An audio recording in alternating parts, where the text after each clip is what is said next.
I talked before about searching for a property in a new country, investing again outside of the US. A lot of you know I already have property in Colombia, but I officially got my own itsy bitsy slice of Brazil. It's a sealed deal.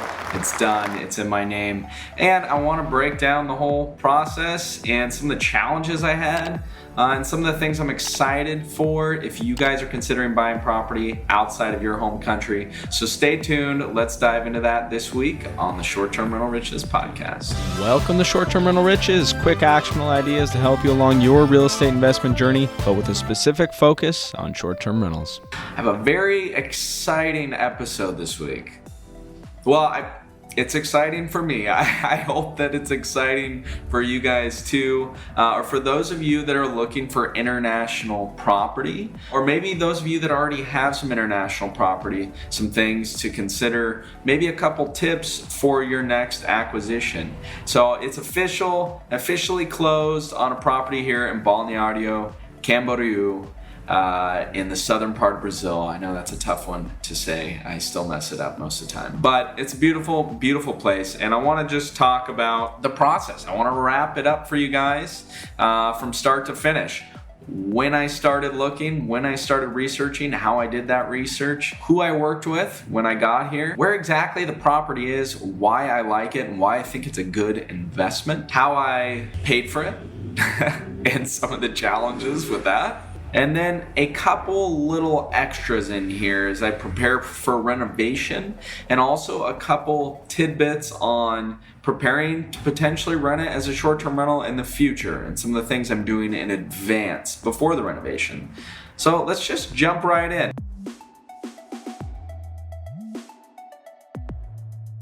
So before I even got here, this city popped up. I was in the same state, Santa Catarina, last year for 3 or 4 months when COVID started.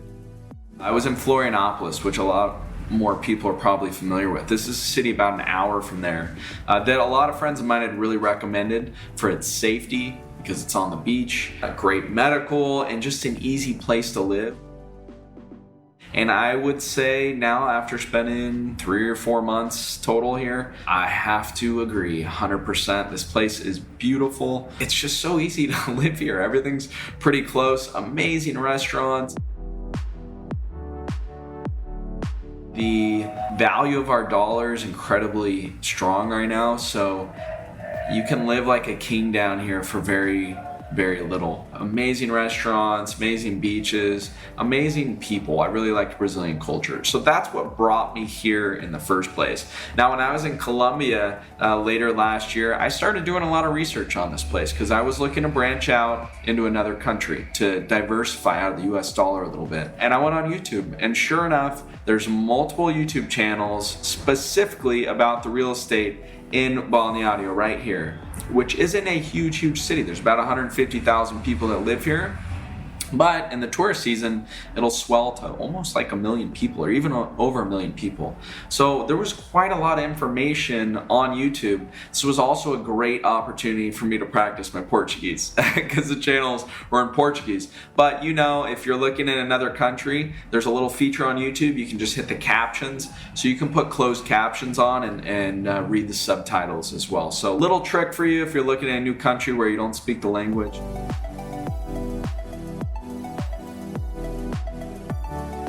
So I was doing research before I got here. I was talking with friends, trying to get referrals. So I did talk with a real estate agent before I even got down here. He sent me a few things. And of course, I was looking online at the websites. But if you remember from the last podcast where we introduced this topic, a lot of those websites aren't very accurate. Go back and check that one out if you haven't already. So I was doing that research online, but I was taking that all with a grain of salt. When I got here, that's when I really started peeking my head out there, talking with real estate agents, letting them know exactly what I wanted. So I saved a list of exactly what I wanted. I had it in WhatsApp, and I would send it to agents because we know in most countries in the world, an agent might work with a few properties. There's no MLS down here. So I was sending the same message to everyone so that, I wasn't wasting their time or mine looking for something I didn't want in a price range I didn't want. So I had a really good idea before I got down here. Now, I found a place, was awesome. and I got a referral for a lawyer who made things so much better. And my Portuguese is okay, but I don't know about you, I can't even read legal documents in English. So I found a lawyer that spoke English, and it was such a big help. And he actually owned property in the US as well, so he's familiar with sort of that process. So he helped me make sure our contract was in place. There weren't any weird things in there after we had agreed upon a price. So that was a ton of reassurance, made me feel better, made me more comfortable, and we became good friends. It's great. And he had other references for contractors, things like that. So your lawyer can be a great resource in these new places that you're checking out.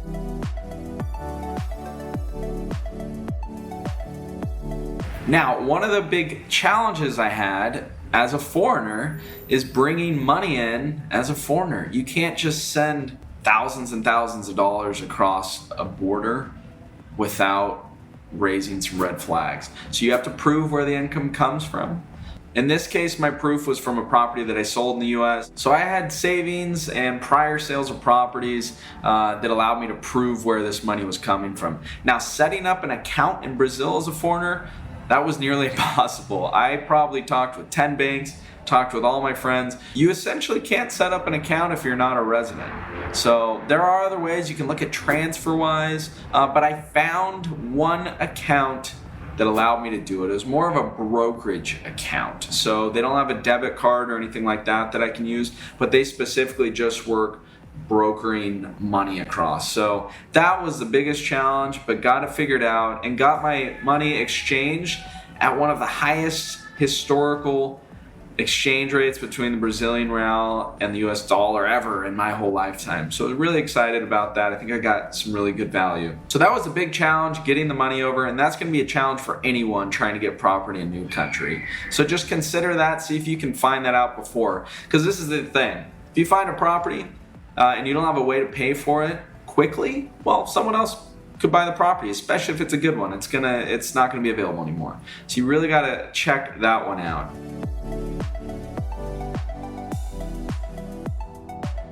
So I got the property, we closed, I made sure everything was good with the lawyer on the documents, got it registered with the city, all of that, paid the taxes, and now I'm looking to renovate it. I love renovating properties. Well, I shouldn't say personally renovating them, but I do love designing interiors. That's kind of how this whole short-term rental thing got started. I was designing a property for myself and decided to put on short-term rental, and now, dozens of properties later and lots of designs later, and I still really like doing this. So this property I've got some great plans for. I found several contractors through referrals, through friends, and I met with multiple contractors, and I decided to go with one I'm super excited about. I saw projects he's currently working on, also projects that he'd completed. We picked out all of our materials together, and we're ready to go, pretty much. I'm leaving here in a couple days. Probably gonna take about 3 months to do the renovation. It's a pretty big one. We'll put some pictures.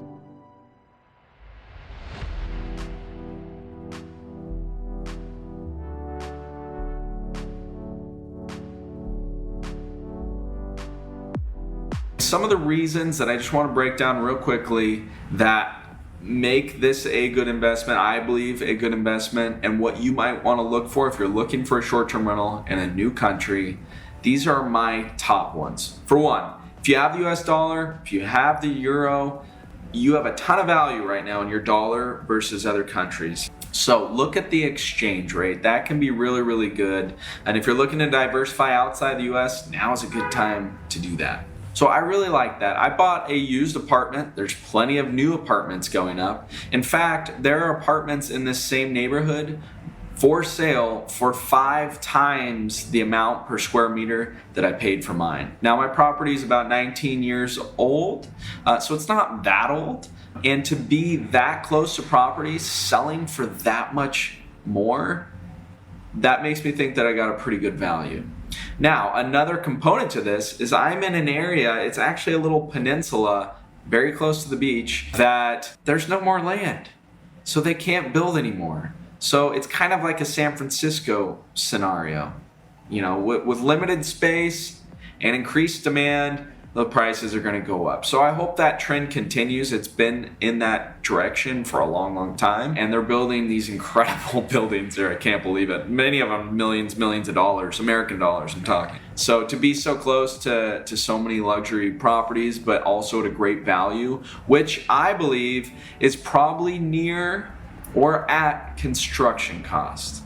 That is a good metric you can use anywhere. If you think you're in a good neighborhood or a good market and you're buying for what's close to construction costs, well, that should make you feel pretty comfortable. I mean, to be in a prime location near the beach, in a place that's been doing really well, it's landlord friendly and it's tourist friendly. So there's no short-term rental regulations on this building. In fact, they really cater to tourists here because the city every year, November, December, January, February, swells like 10 times with the amount of people that it does in the off season. So they're very tourist friendly. I can rent short term if I want. There's no condo regulations. So that was a big piece. Being near a beach that they're expanding. They're literally gonna double the size of the beach that's, only 100 or 200 yards from here. It's one block. So that's probably gonna change the value of property that is in an area where they can't build more. When you think, the beach is packed. That's one of the big reasons people come here. So there's some really great factors in here, but in the end, this isn't 100% investment for me. I just love Brazil and I love this city. And so this is also a personal thing for me. And if the rents don't work out or anything like that, I'm okay really having this apartment not make me any money. So consider that if you're looking, in other countries, or if there's a bit of personal touch to it. Doesn't necessarily have to meet all your investment criteria. If there's some personal part into it,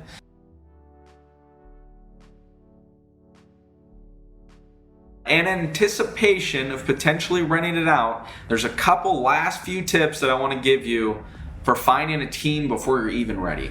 And it's pretty easy. I may have mentioned it in another podcast, but essentially I was staying in Airbnbs down here. As I did research, I was staying in other Airbnbs and I was talking with the hosts. And I was also talking with other managers that are managing other short-term rentals. So I met with one who did a great job. I knew she did a great job because I was staying in one of her properties. Communication was great, housekeeping was great, property met my expectations. So I know that she could be a good potential candidate to manage this property for me in the future. And I also got a housekeeper from her if I decide to manage myself. So that's a really good way to kind of get in early, get some good contacts, and to set some things up maybe before you're even ready with your property. But just a little quick tip on finding management or housekeeping or maintenance really before you're ready for it. Just stay in other Airbnbs and talk to the owners, talk to the hosts. So hopefully you guys got some value out of this. If you're thinking about looking for an international property, it's super exciting. We live in the world is so big now. I know it's felt closed off because of COVID and everything, but it's so big. And we've got more people working remotely than we ever have before, so it's easier to travel around. And so this idea of having international property or property in another country, it's a lot more realistic for us. We can leave where we were born, where we've grown up, and we can go work in a totally different country, that's a totally different culture, and that we can learn a ton from. So until next time, thanks for tuning in again to the Short-Term Rental Riches podcast. You guys are awesome. I hope you have a fabulous week, and I will see you soon.